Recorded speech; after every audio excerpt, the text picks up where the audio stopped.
জামাতে ইসলামী, আল বদর, আল শামস। তাহলে তারা যখন এই ৩০ লক্ষ মানুষের শহীদ হবার ঘটনার সঙ্গে জড়িত, তারা গণহত্যার সঙ্গে জড়িত, তারা কি করে নির্বাচনে অংশগ্রহণ করে? এই ব্যাপারে কি প্রধান উপদেষ্টা বা কোনো উপদেষ্টা একটিবার কথা বলেছেন? আমি এই প্রশ্নটা নিয়ে আপনার কাছে আসবো। তাহলে কেন আপনি যেই কথাটা উদরপিণ্ডি বুদরগারের যে কথাটা আসলো, তাহলে আওয়ামী লীগের ব্যাপারে তাদের এত আপত্তি কেন?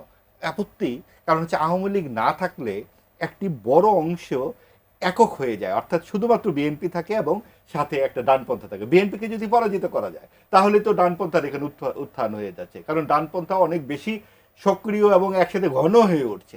এই জায়গাটি আসলে সবচেয়ে বড় আতঙ্কের, যে আমাদের এই দেশে এই পরিস্থিতি হবে এটা তো আমরা কখনো কল্পনাও করতে পারি না। যে ৭১-এর যেই আমাদের বিজয়, সেটা তো থাকছে না যখন আমাদের ধর্ম নিরপেক্ষতা, সমাজতন্ত্র চলে যাচ্ছে।